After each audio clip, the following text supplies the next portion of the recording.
It's 5 p.m. Minister in the Prime Minister's Department, Dato Mustapa Mohamed, joins us today as we speak on the recently unveiled 12th Malaysia Plan. So I'll be with you in just a moment.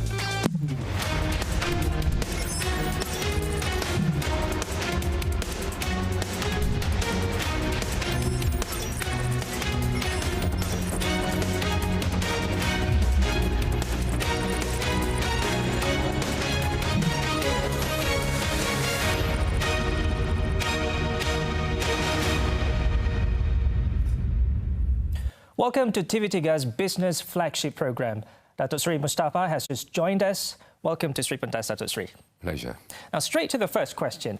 Many economists described the 10,000 ringgit household income target under the 12 MP as quite ambitious, considering that the increase was less than 2,000 ringgit in the last 11 MP between 2016 and 2020. Now, is this new target achievable? And can Malaysia be a high-income nation in just 4 years' time from where we are now?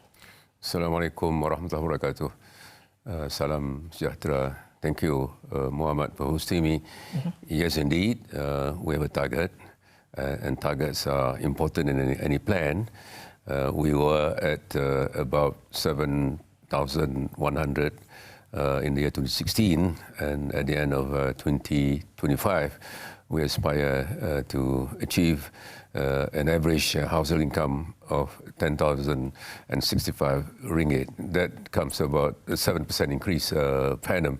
Of course, we have got to work extremely hard. We have to make sure that we create quality job opportunities. We have to make sure that as many people, as many Malaysians as possible are employed. We have to bring in high quality investments into the country. We have to put in place a number of reforms. We got to transform the economy. We got to the number of about 8-9 strategic industries that we are targeting at. Advanced electrical and electronics, for example. We have to make sure that we get our TVET institutions to produce more employable graduates. Putting all these things together, we believe the target is achievable. I mean, it's not just a single kind of initiative. It's a combination of initiatives, investments, TVET, training institutions, getting productivity to be increase in automation. So putting all those things together, we believe it is achievable. Having said that, of course, we've got to work extremely hard, all of us. But you are optimistic of the target? Yes. Okay. Now, one of the measures to eradicate hardcore poverty under the 12 MP is a continuation of targeted cash assistance for those eligible. But cash aid is often seen as a short-term solution, not a long-term one. The fact that this is a continuation from the past 11 MP somewhat proves that it hasn't been very effective at pulling these people out of poverty.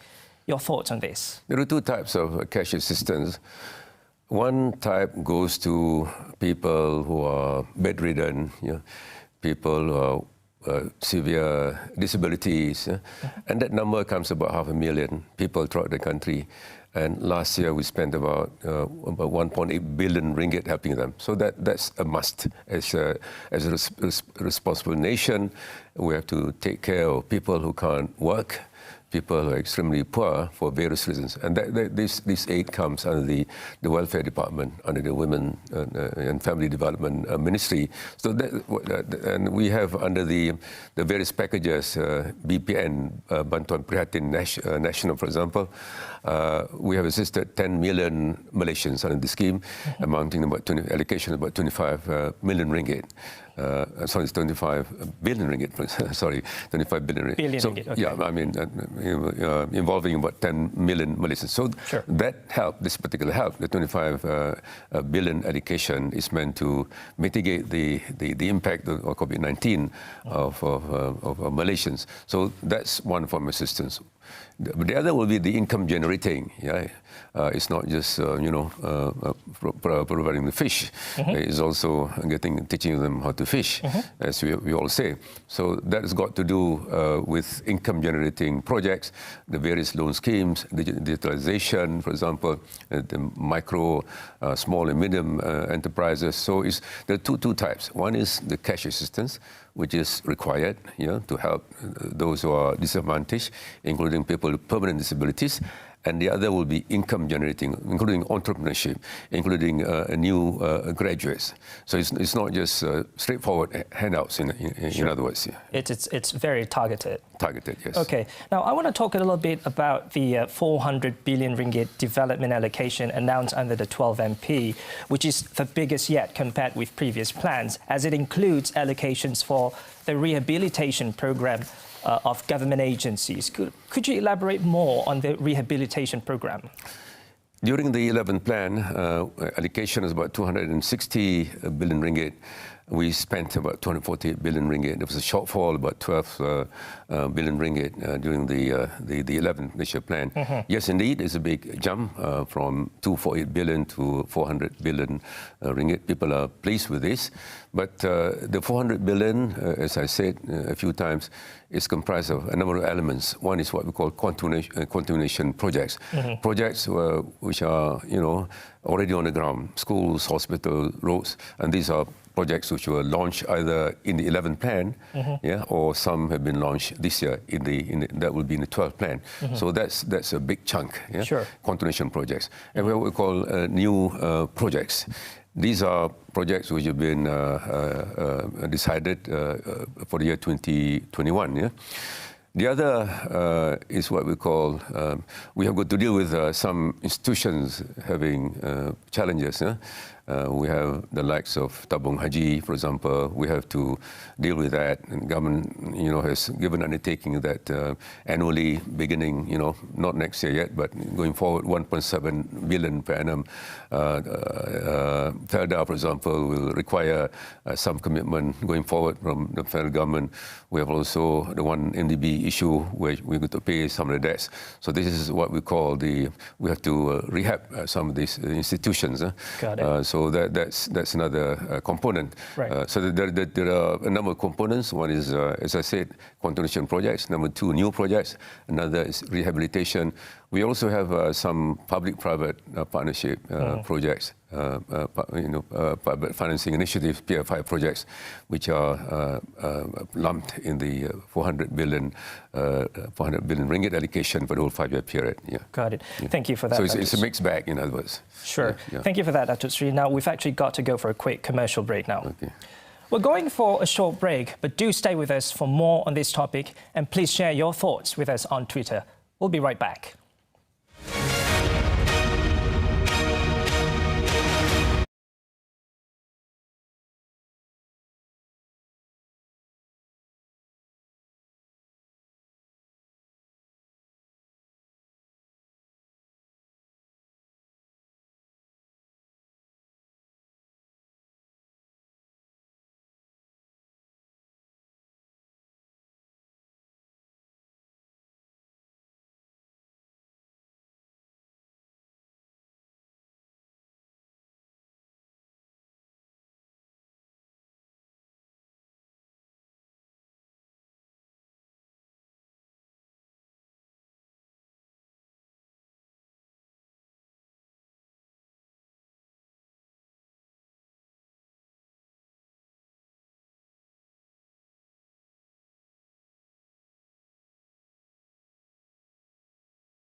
touch a little bit on the 12 MPs' area of focus on empowering the Bumiputra and Malaysian family agenda. Under the 12 MP, Bumiputra shares can only be sold to other Bumiputras in a bid to safeguard Bumiputra equity ownership. Can you shed some light on this? Because wouldn't this limit investment opportunities into the country? This is under Focus 6, as you say, empowering the Bumi agenda in the PM speech when presenting the RM12 plan in Parliament. Perhaps there's a lack of clarity. Let me clarify. Firstly, Bumi shares comprise of two main components. One is Bumi individuals, and secondly, Bumi shares owned by Bumi-mandated institutions. And in total, those two categories comprise about 17.2% of total shares in the year 2019. Yeah? What we mean is that Bumi-mandated institutions, which include, among others, PMB, Tabung Haji, LTAT, and Ekonomi, yeah? Bumi-mandated institutions, under our proposal, can only sell their shares to other Bumi institutions or Bumi consortium or Bumi individuals. That's the plan. And there's been, I acknowledge there's been a little bit of confusion, and we will have to clarify that. We'll do that in due course. Yeah. Right. Now, the target to raise Bumiputra ownership to 30% was set some 50 years ago. And you said it earlier, and also according to the Prime Minister, Bumiputra equity ownership stood at 17.2% in 2019. Why do you think the Bumiputras, who make up over 60% of the country's population, still lag behind in owning shares even after 50 years? Bumi presence in 1971 in the commercial sector was very small, very limited. In terms of share ownership, it was only about 2%. Bumis were mainly in agriculture then, some were in the civil service. But the NEP has been successful in transforming the Bumiputras. Firstly, in the area of education, we must acknowledge that there's been a lot of success. Unfortunately, in the economic sector, there's been some success, but not as big as in the education sector. It's got to do with incomes. When Bumiputras have low incomes, low-paying jobs, lower level of achievement in terms of technical skills, for example, not too many of them are successful in the area of entrepreneurship. So these are some reasons why Bumi shares have been, in the last few years, have been stagnating at around 16-17%, and the latest number we have is 17.2%. That's why we would like to, it is our policy to increase Bumi share ownership to a higher percentage. And that's why we would like to make sure, as much as we can, that shares which are in Bumi hands, which are being held by Bumi-mandated institutions, as much as possible, we want these shares to remain in Bumi hands. They can only be sold to other Bumi institutions or Bumi consortiums or Bumi individuals. Right. Shares owned by Bumi-mandated institutions. Right. Under the same area of focus of empowering the Bumiputra and Malaysian family agenda, low-income Indian and Chinese households under the 12 MP will now have access to special loan schemes, skills training and financial assistance, among other things. Are any of these initiatives new? If so, why are they only being introduced now? Firstly, poverty, is everywhere in Malaysia. Yeah, is among Bumis who are poor. There are also Indians who are poor, the Chinese who are poor. So, our fight against poverty is going to be irrespective of race. That's point number one. Point number two is true that some of these schemes have been in place for quite some time. These loan schemes have been there. So what we plan to do is to enhance them, to make sure that more poor Chinese and Indians have access to these facilities, including entrepreneurship training, including enhancement of the technical skills. So these are some approaches we are taking during the 12th plan, enhancement of some of the existing schemes. Right. According to reports, Sabah was ranked as the poorest state in Malaysia as of 2019. How confident is the government in resolving the decades-long issues faced by the people of Sabah and Sarawak concerning basic infrastructure needs, electricity and other essentials by 2025? In terms of poverty rate, the highest in the country, yes, you're right, Sabah is number 1, Kelantan is number 2, Sarawak is number 3. It's going to be a big job, of course, in eradicating hardcore poverty. Yeah? We're not saying we're going to eradicate poverty, we're going to eradicate hardcore poverty. There's also this issue called relative poverty. Poverty was 5.6% in 2019, went up to 8.4% last year. So yes, the pandemic has had an impact on poverty, but with the opening of the economy going forward in the next few months, when more and more states go into phase 3 and 4, this will result in an improvement in economic activities. You're already seeing this happening. SMEs are gradually opening up, retail shops are opening up, restaurants are opening up. So our estimate is that next year, our forecast that there will be a further improvement of the Malaysian economy, there will be better job opportunities. And this will result in people getting jobs. And hopefully this will also result in a lower poverty rate. But what's important is that we're going to adopt a new approach to poverty alleviation. It's going to be focused, it's going to be localized. We're going to have dedicated people in charge of poverty, especially in places where the poverty rate is high, in Sabah, Kelantan and Sarawak. Well, that's very refreshing to hear. Now, it's time for another short break. Remember to let us know your thoughts on Twitter with the hashtag Money Matters. Stay tuned.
Thanks for staying with us on Money Matters. Now, let's talk about the green agenda under the 12 MP. The government aims to accelerate green growth, enhance energy sustainability and transform the water sector, as the Prime Minister said that economic development should not jeopardize the environment. What kind of projects or initiatives can we expect for this? In our view, one of the strengths of the 12th Malaysia Plan is of a green agenda, green growth and climate change. We are ambitious because we know that going forward, this is going to be increasingly relevant to ensure sustainable growth.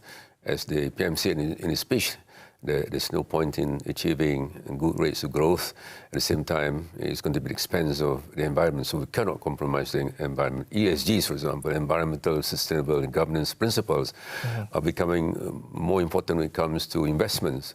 Investors are going to choose where they want to invest based on ESG principles. Companies, more and more of them are adopting ESG principles. So in terms of programs and projects, firstly, of course, it's happening almost naturally when it comes to corporate leaders. As mentioned by the PM, Petronas and TMB has already clearly stated the goals. Climate change is another matter. CSG emission, electric vehicles is also another important objective that we have in the 12th Malaysia Plan. Sustainability, water sustainability is another issue. We have lots of water in Malaysia. At the same time, we have water shortages. On the other hand, we have damage to the environment. In recent months and in recent years, we have witnessed a number of major calamities in this country. So all these things can be avoided if we were to undertake some preventive measures. So by putting in place some rules and regulations on the adoption of ESG principles, by having a more aggressive agenda on climate change, we believe Malaysia will be a more sustainable nation. Forest cover, for example, although we have, in terms of forest cover, we're more than 50%, we're doing well, but there's no guarantee that the present 50% cover can be sustained in the years ahead. So we have to be serious on this. Otherwise, what we do now will be at the expense of future generations. Well, you mentioned ESG. I applaud the government for declaring its commitment to the ESG principles in its decision-making process in carrying out the 12 MP. But many may not be aware that this is actually a big deal, because it is a big deal in the corporate world. How can the rakyat benefit from this? Well, sustainability, of course, is very important. If you adopt sustainable production and consumption practices, it is going to be expensive of future generations. So the rakyat is going to benefit. And unfortunately, it probably is intangible in some ways, but you have to pay a price, a very heavy price, unless you adopt these principles now. So we've got no choice as a nation to adopt these principles, and we're glad that this is being well received by people in the corporate sector. Right. Just before we wrap up the show, my last question is on the delivery and monitoring mechanism for the 12 MP, given that we only have about 4 years to complete these 12 MP. And how does the government plan to ensure that this will really trickle down to the average Malaysian? Delivery indeed is important. Implementation is a priority for us. There are at least 3 areas where we need to focus on. Firstly, there are areas where it's not difficult to get things going. For example, ease of doing business. It is very important. Rules and regulations for the gig economy. So this can happen almost immediately. So we have to put in place in the next few weeks some rules and procedures how these low-hanging fruits can be harvested. Secondly, we have those objectives which can be clearly defined in terms of numbers, in terms of investments, for example, in terms of employment, non-employment, job creation. So there are very clear numbers, clear targets. So that's not too difficult. The more difficult part would be the policies, the more general issues. For example, when it comes to environment, some are very qualitative in nature, perhaps. That will probably take a bit of time for us to deliver.